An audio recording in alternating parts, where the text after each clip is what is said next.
आज के शो में साबिक वजीर खजाना के माशी तखमीने गलत साबित।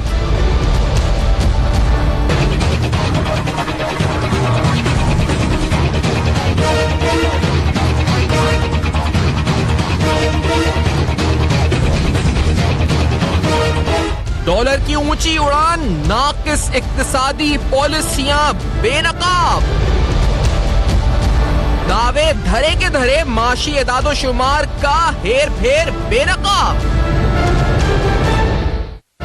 अस्सलाम वालेकुम। बस पर्दा हकायक सनसनीखेज इंकशाफात प्रोग्राम बेनकाब में हूँ आपके साथ सैफान खान। इंतहाई अहम मराइल में पाकिस्तानी मईशत, मुल्क तो इंतखाबात के हवाले से बढ़ रहा है आगे, लेकिन इस दौरान मईशत को जो चैलेंजेस इनका सामना है वो बड़े अहम इस वक्त चैलेंजेस हैं। बड़े दावे हुए, अब उसको ऑप्टिमिस्टिक थिंकिंग कहा जाए जिसकी बुनियाद पर माशी अहदाफ मुकर्रर किए गए, वो रेवेन्यू साइड पर हो या एक्सपेंडिचर साइड पर हो, या फिर आप कहा जाए जी कि वो नाअहली थी कि हमारे जो साबिक हुक्मरान थे या जो मिनिस्ट्री ऑफ फाइनेंस संभालते थे स्पेसिफिकली, उनकी समझ और सूझबूझ इतनी नहीं थी कि वो क्या बोल रहे हैं, वो क्या तखमीने रख रहे हैं, वो क्या इस वक्त किस तरह से एड्रेस कर रहे हैं पाकिस्तान के फाइनेंशियल प्रॉब्लम्स को। मैं मिसाल के तौर पे करेंसी की डीवैल्यूएशन ही पर स्टार्ट कर लें तो डॉलर को लेकर बड़ा तनाजा रहा जी, डीवैल्यू होना चाहिए नहीं होना चाहिए, रुपये को स्लाइड करना चाहिए नहीं करना चाहिए। इस तनाजे को लेकर साबका हुकूमत की जो फाइनेंस मिनिस्ट्री रही, इसमें दो पॉलिसीज रही। एक साबिक से भी जो उससे पहले वाले वजीर खजाना इसहाक डार साहब, जिनके ऊपर नैब पे केसेस हैं, वो रुपये को स्ट्रॉन्ग या फिर वो कहते थे जी कि डीवैल्यू करने की जरूरत नहीं है, ये उनकी पॉलिसी थी। और वो क्या कहते थे, बल्कि वो इस पॉलिसी को जब इस प्रोग्राम में भी आए तो उन्होंने क्या कहा में और किस तरह डिफेंड किया और कहा कि कितना खतरनाक होता है डीवैल्यू करना, उसके नुकसानात भी उन्होंने बताए। जरा सुने उन्होंने कहा क्या था। पहले डिवैल्यूएशन मुल्की मुफाद में ऑब्वियसली नहीं होती। एक स्टेबल करेंसी जो है उसके बहुत फायदे होते हैं, और आपने देखा कि पाकिस्तान की जो करेंसी की पैरिटी थी डॉलर के अगेंस्ट 2013 में जून में वो 100 रुपए से नीचे थी, करीबन 99। अब जब डिवैल्यूएशन होती है तो उसके अब यानी जो बेनिफिशियरी हैं वो एक्सपोर्टर जिसको चाहिए वो तो मिल गया उनको जी। अब उसके बाद तो कोई वजह मुझे नजर नहीं आती कि डिवैल्यूएशन क्यों हो, क्योंकि इसके जो मनफी असरात हैं वो काफी ज्यादा हैं। क्योंकि अगर आपका 1 रुपया डिवैल्यू होता है तो करीबन 80 अरब का अभी तक, यानी 800 अरब रुपए से 1000 अरब हमारा पब्लिक डेट जो है फॉरेन पोर्शन, वो पाकिस्तान रुपीज में हमारा डेट बढ़ गया है। दूसरा, आपकी 42 बिलियन डॉलर की इंपोर्ट है और उसमें पब्लिक सेक्टर भी है, प्राइवेट सेक्टर भी है, तो उसके ऊपर ये जो आपके 13 रुपए है तो 500 रुपए इससे नुकसान हो गया। यानी ये हर एक को इसका एक कीमत अदा करनी होगी। नुकसानात गिनवाए गए कि क्या क्या नुकसानात होंगे जब आप रुपये को डीवैल्यू करते हैं, लेकिन जनाब जो साबिक फाइनेंस मिनिस्टर थे मिफ्ता इस्माइल साहब, उनकी कुछ और पॉलिसी थी। वो डीवैल्यूएशन को लेकर उनकी तखमीना ही कुछ और था। वो कहते हैं 115 से ऊपर नहीं जाएगा रेट। और ये एक साउंड बाइट जो हम इसमें आपको बताएंगे कि किस तरह उन्होंने पहले कहा कि उनकी क्या एक टॉक शो में कि किस तरह वो समझते हैं कि 115 से ऊपर नहीं जाएंगी मार्केट फोर्सेस को लेकर, लेकिन अब वो गया तो उसके बाद उन्होंने क्या कहा, उसके आखिर में वो भी है। जरा सुने क्या हुआ मिफ्ता इस्माइल साहब की तरफ से क्या कहा गया। पहले पता नहीं क्या जिद है लोगों के अंदर कि रुपया जो है वो अगर मजबूत हो जाए तो अच्छा हो जाता है, लेकिन 115 के ऊपर मार्केट सेटल हो जाएगी। और ये जो है फिल वक्त मेरे ख्याल से काफी है फॉर द फॉरसीबल फ्यूचर, 6, 8, 9 महीने, साल तक, मेरे ख्याल से 7, 8 महीने तक अब फर्दर कोई डिवैल्यूएशन की जरूरत नहीं पड़ेगी। करेंसी यहाँ पे आके स्टेबल रहेगी और पाकिस्तानी रुपया जो है वो अपनी सही, मैं समझता हूँ कि सही अपनी मार्केट वैल्यू ढूंढ चुका है। मेरी प्रोडिक्शन गलत हुई। 6 से 8 माह तक यहीं पे रहेगा रुपया। मेरी तो प्रेडिक्शन ये है, ये लोग पाकिस्तान की फाइनेंस इकोनॉमी मैनेज करते थे, यानी या तो इनको पता नहीं था या जानबूझ के ऐसा करते थे, या अहल नहीं थे कि उनको पता नहीं कि कितना डॉलर जा सकते हैं 8 माह तक फाइनेंस मिनिस्टर रहते हुए। अब ये बड़े अहम तरीन हकायक हैं। मेरे साथ प्रोग्राम में डॉक्टर शाहिद हसन सिद्दीकी साहब मौजूद हैं, मारूफ माशी तज़ निगार हैं, आपके कॉलर हैं, शोज में भी हमारे साथ आते हैं। तो मेरे साथ शौकत बसरा साहब पाकिस्तान पीपल्स पार्टी के सीनियर रहनुमा मौजूद हैं। डॉक्टर शाहिद हसन सिद्दीकी साहब, सर ये कितना अलार्मिंग है, क्या इनको पता नहीं था कि क्या होगा आगे? या ये गलत अंदाजे जानकर लगा रहे थे? ये क्या कर रहे थे मईशत के साथ मिफ्ता इस्माइल साहब? देखिए, बिल्कुल वाज़ेह है कि वो सियासी बयानात थे। मुझे उससे परेशानी नहीं है। मुझे परेशानी इससे है कि स्टेट बैंक ये कहता है कि 160 अरब डॉलर का तजारती खसारा इस हुकूमत के दौर में हुआ, और वो कहते हैं इस डिवैल्यूएशन से हमारा इम्बैलेंस ठीक हो जाएगा। तो असल सवाल ये कि ये कैसा खुद मुख्तार इदारा है? सियासी बात को छोड़िए, हमारे मुल्क को तबाह करने के लिए खुद मुख्तार इदारों का क्या किरदार है? क्या आपको याद नहीं है कि जब 8 दिसंबर को IMF का मिशन यहाँ 2 दिन के लिए आया था कई साल के बाद, तो हमने रुपए की कदर कम कर दी थी।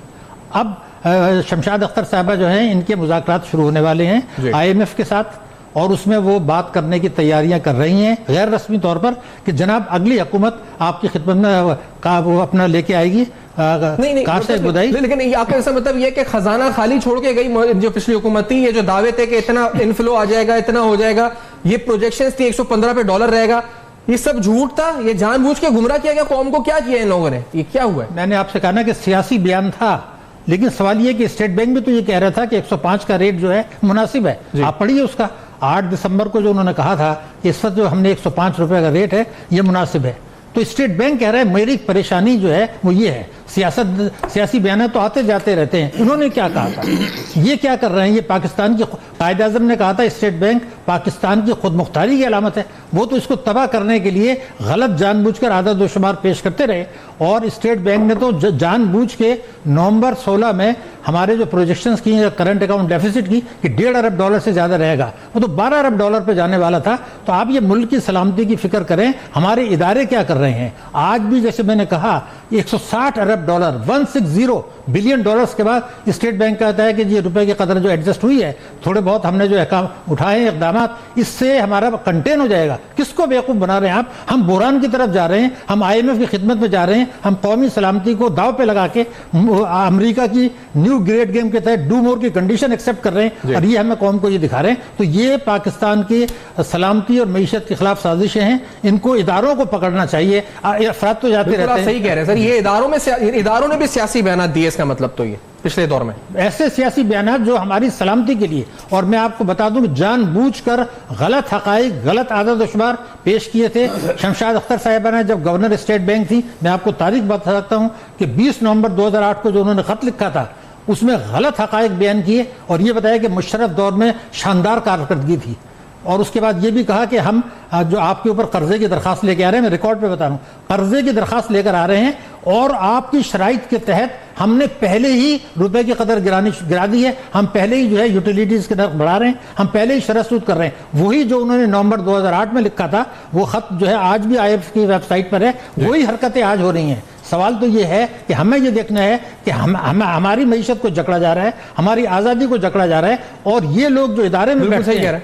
तो ये बड़ी अहम बातें हैं। एजाज चौधरी साहब भी मेरे साथ मौजूद है, तहरीक इंसाफ के सीनियर रुकन है। एजाज चौधरी साहब, सर ये क्या मिफ्ता साहब यहां पर बैठकर फाइनेंस मिनिस्टर कहते रहे 115 से ऊपर डॉलर नहीं जाएगा, 120-21 पे चला गया, ये जानबूझकर झूठी प्रोजेक्शंस कर रहे थे?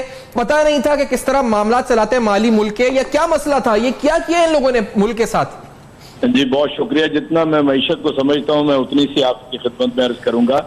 ये जब इसहाकदार शुरू हुए थे ना जी, उनका जो फाइनेंशियल डॉक्ट्राइन है पाकिस्तान के लिए, वो इसी पे बेस कर रहा था कि वो आदाद शुमार को फज करते थे और हकीकी सूरत हाल ना पार्लियामेंट के सामने रखते थे ना कौम के सामने रखते थे।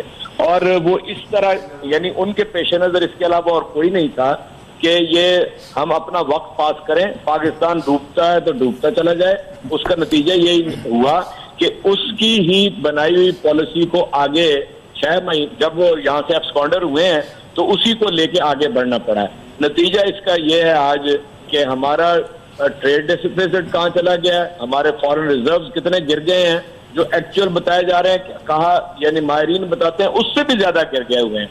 बाकी आप देखिए कि जिस तरह यानी रुपए की कदर गिरती है, हमारे ऊपर उतने बिलियन जो हैं वो ऐड हो जाते हैं एक्सटर्नल डेट के एतबार से, और दूसरी तरफ पेट्रोलियम की कीमत, तो वो सारा बोझ गरीब आदमी और आम आदमी के ऊपर पड़ता है। चुनाचे आपको मालूम है कल एक प्रेस कॉन्फ्रेंस की थी तहरीक इंसाफ की तरफ से अपना असद उमर साहब ने, तो उन्होंने ये बात कही थी कि जी आप ये सोचें तो सही, और इसके ऊपर कोई जो गैर जानिबदार माहिरीन मईशत हैं उनको बुलवाएं, इकट्ठा करें कि पाकिस्तान जिस दलदल में धंस चुका है वो कैसे पॉलिसीज बनानी है। अगर यही प्रेशर रहा तो ये तो जी 6 हफ्ते बाकी रह गए हैं, यानी 25 जुलाई आने में, उस वक्त तक पता नहीं ये 130 तक 35 तक जो IMF के साथ कमिटमेंट है इनकी, ये रुपया बेड़ा गर्क कर देंगे उस वक्त तक, और जहाँ पेट्रोलियम की प्राइसेस बढ़ाते चले जाएंगे।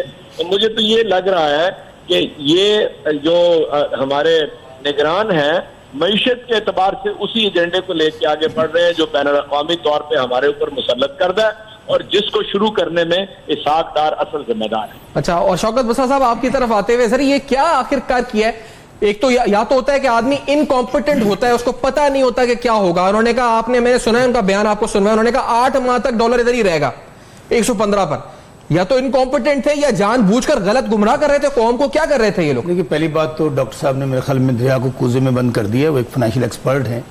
मैं तो बिल्कुल एक सादा सा बात करना चाहता हूं कि पाकिस्तान की इकोनॉमी इस वक्त वेंटिलेटर पे इस तरह है कि जिस तरह आज महंगाई पहले से बढ़ गई, बेरोजगारी पहले से बढ़ गई। ये डॉलर वाली जो आपने बात कही ये प्री प्लान्ड है, ये कोई ऐसे नहीं हुआ। अच्छा, क्योंकि अभी आप ये देखिए कि इसहाक डार पे किस चीज का केस है जो नैब में चल रहा है। वो केस इस बात का है कि इसहाक डार साहब ने पता नहीं कितने डॉलर अपने पास रखे हुए थे, उसके ऊपर वो लोन देते थे। डार साहब ने डॉलर बढ़ाया नहीं, ये तो डॉलर इन्होंने बढ़ाया। हमारे जो मिफ्ता साहब सुन ले, कंटिन्यूटी तो उसी पॉलिसी की चल रही थी ना मेरे भाई। वो तो रोक के बैठे थे डॉलर को, कोई रोक के नहीं बैठे हुए थे। आखिर जाहिर है जब आप एक मसनूई तौर पे एक चीजों को स्टॉप करते हैं, अल्टीमेटली मिफ्ता साहब ये सारी एक ही टीम के हिस्सा है और इन्होंने इसमें दिहाड़ियां लगाई हैं। ये ऐसे नहीं हुआ, इन्होंने आप कह दें, और ये फॉरेन एजेंडा था।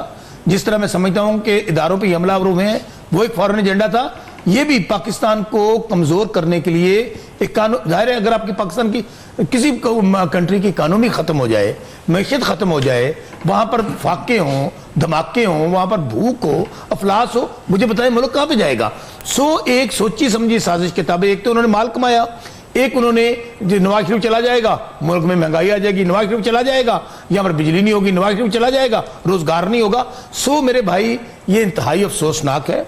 मेरा ख्याल कहता है कि अब ये जो केयर टेकर सेटअप आया है, जो डॉक्टर साहब भी बात कर रहे थे, अब जरूरत इस बात की है कि जो जो जिम्मेदारान है, खास तौर पर डॉलर के हवाले से ये जो खिलवाड़ किया गया पाकिस्तान के साथ, पाकिस्तान की इकोनॉमी के साथ, पाकिस्तान की खल्के खुदा के साथ, और आप डॉक्टर साहब मेरे बात मुझे करेक्ट करेंगे, जो भी नई हुकूमत आएगी हल्फ उठाते ही क्या उसको IMF के पास नहीं जाना पड़ेगा? IMF के पास जाना पड़ेगा, रिकॉर्ड आपको कर्जा लेना पड़ेगा। खजाना खाली है ना, तो क्या जाना तो पड़ेगा। और ये तो मैं कह रहा हूं, ये पूरा उन्होंने आने वाली हुकूमतों के लिए एक ऐसी मुसीबत खड़ी कर दी है लोगों ने कि आप ये देखिए मेरे भाई, पाकिस्तान की तारीख में इतने कभी कर्जे नहीं लिए गए जितने इस हुकूमत ने लिए। इन्होंने कदम में कुशकोल तोड़ दिया। अब वो कुशकोल मुझे बताएं कि पाकिस्तान आपका ऐसे लग रहा है पाकिस्तान फॉर सेल पे लगा हुआ है, PIA for sale, steel mill for sale, सब हालात ऐसे हैं। अब अल्हम्दुलिल्लाह मैं समझता हूँ ये हुकूमत आई है, इनको इन चीजों का चीफ जस्टिस साहब को नोटिस लेना चाहिए, ताकि कम से कम ये जो इस वक्त हम दिवालिया होने की तरफ जा रहे हैं, जो फाइनेंशियल क्रंच आ रहे हैं, जो डॉलर को किस तरह ऊपर तक चला गया है, और आप जिसमें जब डॉलर ऊपर जाता है मेरे भाई, एक मैं इसी पे बात आगे, हर तरह की महंगाई बढ़ जाती है, महंगाई का सैलाब आ जाता है। इसका जो नुकसान होता है ना, वो आके बताते हैं डॉक्टर शाहिद सिद्दीकी, पूछेंगे तकनीकी तौर पर कि इसका क्या नुकसान होता है पाकिस्तान को। अभी आप सुन रहे थे सादार साहब से जब हमने पूछा तो उन्होंने कहा जी कर्जा बढ़ता है और ये इसका इंपैक्ट महंगाई में बढ़ता है। बसरा साहब भी कह रहे थे टेक्निकली कितना इंपैक्ट पड़ता है आगे होगा। बेनकाब इस ब्रेक के बाद मेरे साथ रहे।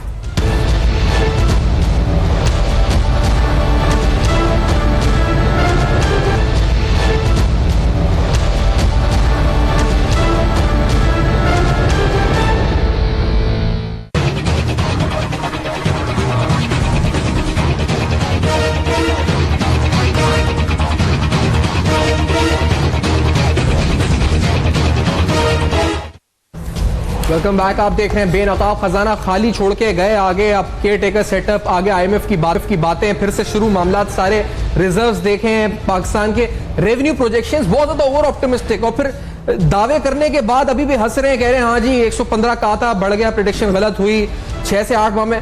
किस तरह से मईशत चल रही थी इस मुल्क की, इसका नुकसान क्या है डिवैल्यूएशन का, कितना नुकसान है पाकिस्तानी मईशत को, या फायदा, या जो भी है, इस पर बात होती है। लेकिन पहले आपको बताते हैं कि इमरान खान साहब ने भी कुछ दिन कबल पर आवाज उठाई और उन्होंने कहा कि डिवैल्यूएशन या इसका गठजोड़ क्या होता है, किस तरह इसके अवामिल होते हैं, मुहर्रिकात क्या होते हैं, नुकसानात क्या होते हैं। जरा सुनते हैं खान साहब ने क्या कहा। सबसे बड़ा माशी क्राइसिस।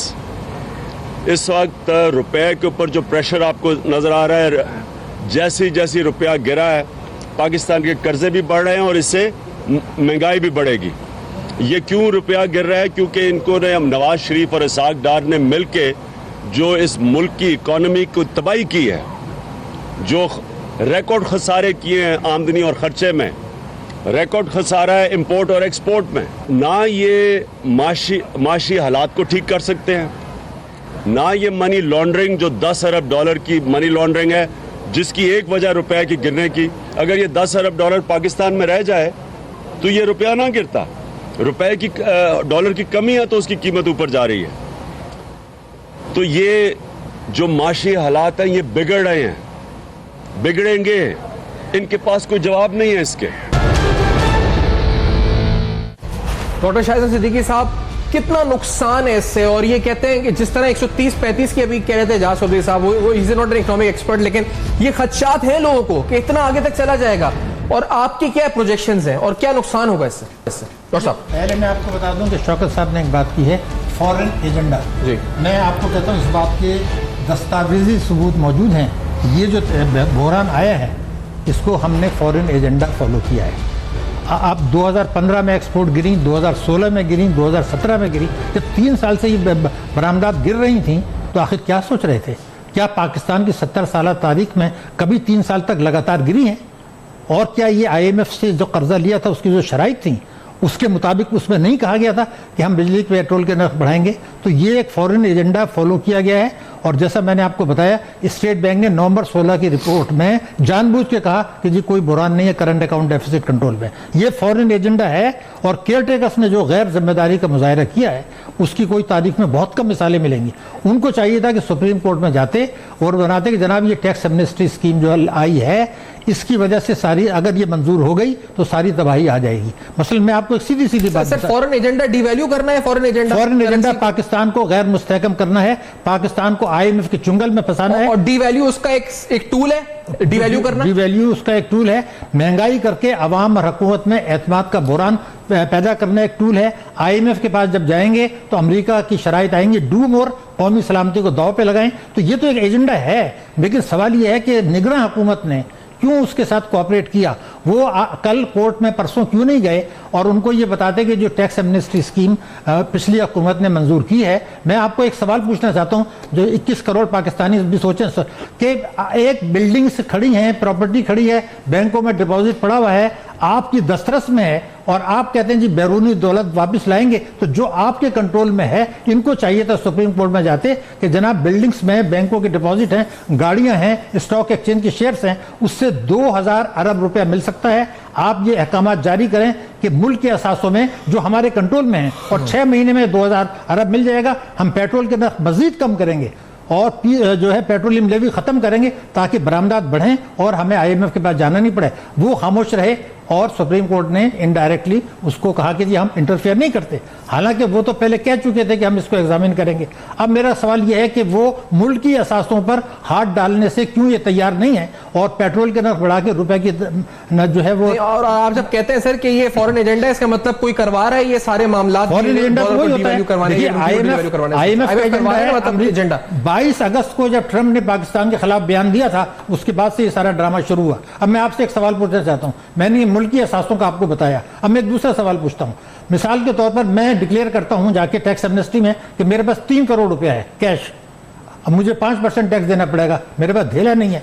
अगले 10 साल तक जो मैं कमाऊंगा जिस पे मुझे 20% टैक्स देना था, अब वो इसमें से मैं एडजस्ट करता चला जाऊंगा। ये क्या तमाशा है? कैश पर आप दे रहे हैं। एक और चीज है, मैं $1 लाख बाहर से लेकर आता हूं, उस पर मैं 2% टैक्स देता हूं, उसके बाद हुंडी से तो मैं उस पैसे को वापस भेज देता हूं।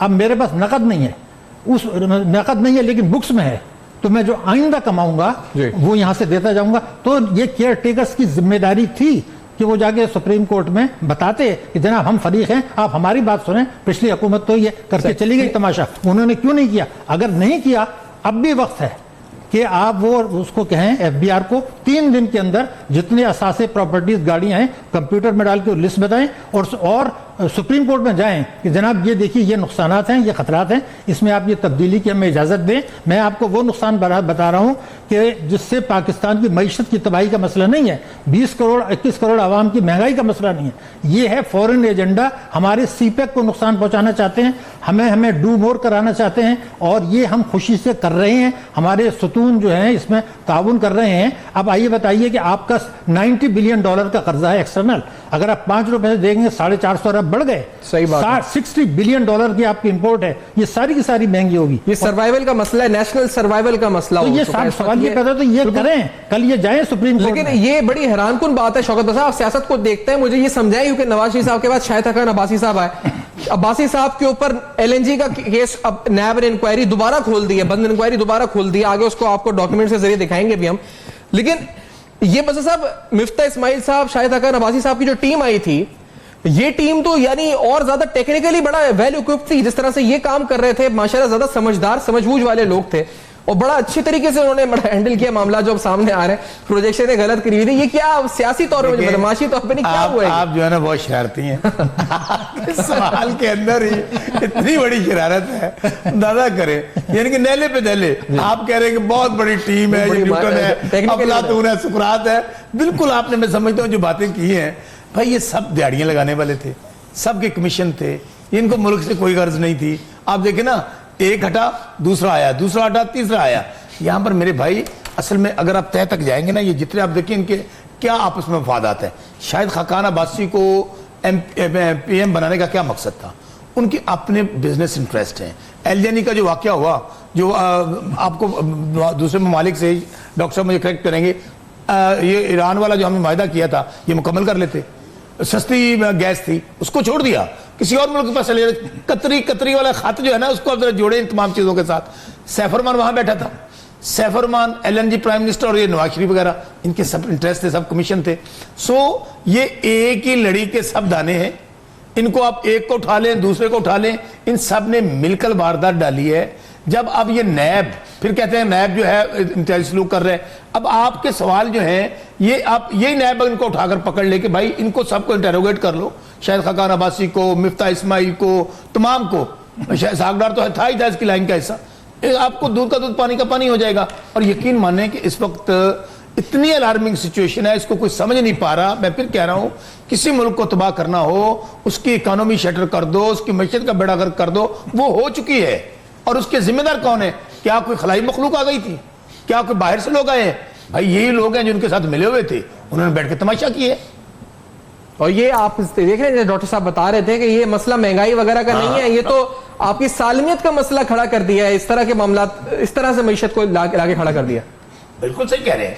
और उसकी अब जो जिस धाने पे पहुंच गई है, ये तो बिल्कुल धमाका होने वाला है। जो मैं कह रहा हूं कि अभी ये जो डॉक्टर शमशाद आई हैं, अब ये कहते हैं कि हम IMF के पास नहीं जाएंगे, वर्ल्ड बैंक के नहीं, भाई कहां जाएंगे? या तो आपको दिवालिया डिक्लेयर कर दें, वरना आपको कर्ज उतारने के लिए फिर और कर्ज लेने पड़ेंगे। तो डॉक्टर साहब इस बात को टेक्निकल है, मैं तो ये जो बात समझता हूं मैंने कह दी। ठीक है जी, एक ब्रेक लेते हैं। इस ब्रेक के बाद आते हैं तो आपके सामने कुछ मजीद केस और इंपॉर्टेंट जिस तरह जिक्र हुआ LNG का, इसकी बात भी करेंगे, क्योंकि पूरी टीम का मसला है ये। जिस तरह से ये जो लास्ट टीम थी, बड़े मैंने जिस तरह का बड़े टेक्निकली इक्विप्ड लोग थे, तो बड़े अच्छे तरीके से मामला हैंडल उन्होंने किए हैं, वो हम उसके नताइज भुगत रहे हैं, देख रहे हैं। लेकिन इस ब्रेक के बाद कुछ और अहम हकायक आपके सामने रखेंगे, करेंगे बेनकाब। मेरे साथ रहेंगे।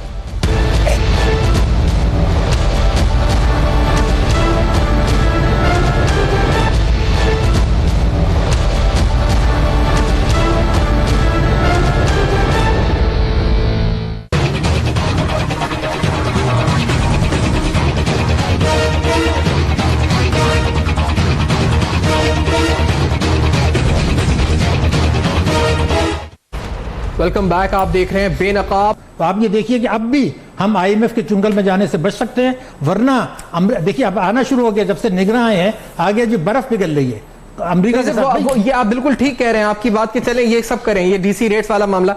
सर ये जो साहब बहुत सा ऐसा रकम, बहुत सी ऐसी रकम है, हम ये बात करते हैं कर्जों की, पाकिस्तान का इतना हजम बढ़ गया, एक आदमी पे इतना बोझ हो गया कर्जों का। सर ये जो करप्शन का पैसा है, जो मुबैना तौर पर है, एलिजेड करप्शन है, साबित नहीं हुआ है अभी। नैब का केस है शायद हसन नवाज साहब पे जो खुला, उसमें 2 अरब डॉलर तो नैब की इन्वेस्टिगेशन रिपोर्ट कहती है, 3.9 अरब डॉलर कंप्लेन के अंदर लिखा हुआ है, तकरीबन 450 या 400 अरब रुपए कि जी इतने रुपए की मुबैना तौर पे गबन या आप कहें जी एम्बेजलमेंट हुई है एलएनजी स्कैंडल के अंदर। तो बस साहब ये रकम कैसे रिट्रीव होगी, ये केटेकर सेटअप करे, रिट्रीव कौन करेगा, रिट्रीव ये किस तरह मंतकी अंजाम तक पहुंचे ये मामला? आपने बिल्कुल मामले की तह तक पहुंच गए। देखें ये जो करप्शन है, ये जो प्लंडरिंग है, ये जो लूट मार है, यही मसला है पाकिस्तान का। ये अगर ये वाले जो सुराख बंद कर लिए जाएं, ये जो लूट मार हम कर्जे लेते हैं, ये करप्शन का तो रोल है सारा। देखिए बात यह है कि आपने जिन लोगों ने कमीशन खाए हैं, जिन लोगों ने लंबे लंबे माहदों के अंदर डीलें की हैं, वहीं से सारे मसाइल और खराबी हुई है। आप अगर वो करप्शन जो हुई है, जो बैंकों में पैसे पड़े हुए जिनकी तरफ डॉक्टर साहब इजहार कर रहे थे, वो सारी चीजें अगर रिकवर कर ले नैब, अब फर्ज करें अब पनामा का केस चल रहा है मियां साहबान का, अरबों रुपये बाहर पड़ा हुआ है ना। अब उसमें जाहिर है कि नैब का कानून है कि जब ये केस साबित हो जाता है, जो साबित हुआ है दीवार पे लिखा हुआ है, जब सजा होगी तो उसमें बाकायदा ऑर्डर होगा कि उन जायदादों को नीलाम करके वो पैसा पाकिस्तान में वापस लाया जाए। अब पाकिस्तान तो जायदादें है ना, यहाँ तो सर एलएनजी के स्कैंडल ठेके देते हैं, यही बात मैं कह रहा हूं। पंजाब में रहते हैं, पंजाब के अंदर तो कंपनियां बनाई, 56 कंपनियां बना दी गई, कितनी कितनी तनख्वाहें रखकर क्या क्या हुआ है। शहबाज शरीफ ने तो खुद वो इतराफे जुर्म कर चुका है। हाँ उसमें कुछ रेगुलर मामलात में इरेगुलरिटीज हुई हैं, वहां पे करप्शन हुई है, निचली सतह पे हो जाती है। अब 56 वाली बात, 56 कमेटी की बात कर रहे हैं। फिर आप मुझे बताइए कि वो नंदी पार प्रोजेक्ट जिसको अब नैब ने पकड़ लिया है, लाल बस है, खट्टी ट्रेन है, सस्ते तंदूर है, लैपटॉप है, पीली टैक्सी है, किस किस का मैं जिक्र करूं? वो अच्छा तो कईयों का रिकॉर्ड जला दिया गया। अब अगर इन तमाम चीजों को नैब सिर और डॉक्टर जावेद साहब मैं समझता हूं बड़ी राइट डायरेक्शन में जा रहे हैं, पहली दफा पाकिस्तान की तारीख में अक्रॉस द बोर्ड एहतसाब होने जा रहा है। वहां पे अगर ये तमाम चीजों को पिन पॉइंट कर लेते हैं, अभी हमजा को भी बुलाया हुआ है, शहबाज शरीफ को भी बुलाया हुआ है, भाई कोई भी कानून से बालातर नहीं है, खा वो शौकत बसरा है, खा कोई और है। लेकिन अभी तक मैं बड़ी माजरत के साथ बात कहूंगा, काम चल रहे हैं, सारा कुछ हो रहा है, लेकिन रिकवरी की तरफ नहीं बढ़ रहे हम लोग, जो बात आप कह रहे हैं। और इस वक्त पाकिस्तान को सबसे अहम जरूरत इस बात की है कि इसको अगर वैसे जब पेशेंट वेंटिलेटर पे आईसीयू पे होता है ना, उसको बचाने के लिए एक्स्ट्राऑर्डिनरी मेजर्स करने पड़ते हैं। बचाता तो अल्लाह की जात है। अब भी पाकिस्तान को बचाने के लिए ये तमाम स्टेप्स उठाने पड़ेंगे। करप्ट लोगों से माल बरामद करना पड़ेगा, कर्जों को बिल्कुल हमें इसको नो करना पड़ेगा, तमाम को अपने रिसोर्सेज पे हमें डिपेंड करना पड़ेगा, तब जाके पाकिस्तान खड़ा होगा। वरना मेरे भाई हम धंसते चले जाएंगे और यही इंटरनेशनल एजेंडा है कि हमें कल मुल्क दिवालिया डिक्लेयर कर दें, कहीं आप तो फारग हो जाएं और हमारी नजरें उनकी हमारी एटमी असासों पे हैं। सो मैं समझता हूं कि इस वक्त पाकिस्तान के जो हालात हैं वो बहुत गैर मामूली हैं, माशी तौर पर भी, दाखिली तौर पर भी, और बैरूनी जो असरात हैं वो भी बहुत ज्यादा चल रहे हैं पाकिस्तान के अंदर। दुआ करें अल्लाह ताला। बड़ी अहम बात है। और जाते जाते क्योंकि इलेक्शन का जमाना है, तो आप वोट देते हुए जरूर सोचें, ऐसे लोग जो प्रोजेक्शनें करते थे ऐसी अहम पोस्ट पे बैठ के, फाइनेंस मिनिस्ट्री जैसी पोस्ट पे बैठ के, वो 115 की बात करते हैं कि जी 8 महीने तक रहेगा, मैंने सोच लिया है, अब वो 120 से पहुंचते हैं, हाँ वो हो गई, प्रेडिक्शन गलत हो गई। तो ऐसे लोग जो या तो जानबूझकर ये कर रहे थे, या आपको धोखा दे रहे थे, या उनको पता ही नहीं था कि वो क्या करने लगे जहां बैठकर, या सिर्फ ये पता था कि जो अपना मकसद है वो उन्हें पूरा करना है। ये बहुत से मामला संगीन नौयत के आज प्रोग्राम में बेनकाब किए, डॉलर के हवाले से अहम हकायक आपके सामने रखे। अपना फीडबैक आप दे सकते हैं हमारे फेसबुक, ईमेल और ट्विटर पर। अपना बहुत ख्याल रखिएगा, देखते रहिएगा।